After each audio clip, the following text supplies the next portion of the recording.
Okay guys, today we have a 2010 F350. It's got the 5.4 Triton motor in it. Today we're going to be doing a variable valve timing delete. They actually locked out their phasers. I'm sure anyone that has one of these 5.4 Ford motors knows the phasers, they get loose and they start to make a knocking noise. Basically the only solution is to go in and lock out the phasers, and then you have to do a special tune on the ECM for it to run correctly. This ECM here is a AC3A 12A650-VB. We got the bench harness on it with the HP tuner. And I'm going to show you guys the pinout if you want to make your own bench harness for these. Right here is your pinout. It's the center plug there. You got two can high, can low. You got your ignition, your constant, your grounds, and your FEPS wire. So on these, on the ignition, you have to have a micro switch, which you can see it there. That's just to cycle the ignition when you do the read with the HP tuners, so that you can read it. So let's get into it.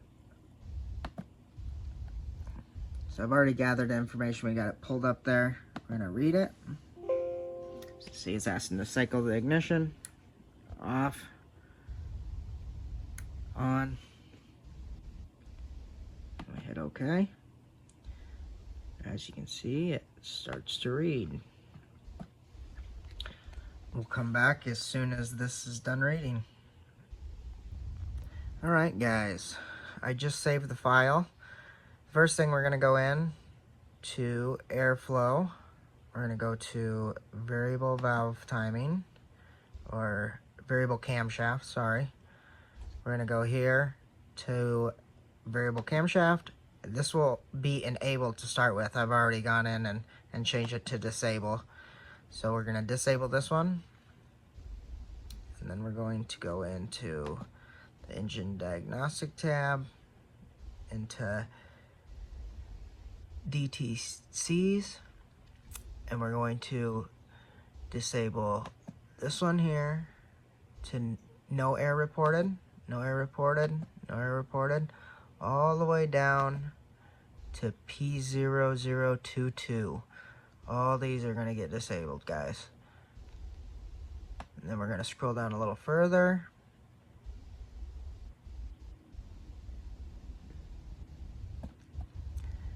And these ones here, starting with P0341, we're going to change this to no air reported all the way down to P0349. And once those are disabled, we're going to go in and we're going to write it. That's all you need to do, guys, to disable the variable valve timing and make these things run right once you've locked out the cam phasers. There is some other things that we do to up the performance. Once you've disabled these, you lose a little bit of your torque on the bottom end because it's not advancing and de-advancing the timing. So we go in and we change a few things as part of our tune, but this is the basics that will make that thing run right, and you won't have any check engine lights. You won't be fouling out any plugs. Over time, these things, if you don't tune them, they like to foul out plugs. So that's what you need to do, guys, to get these things up and running correctly.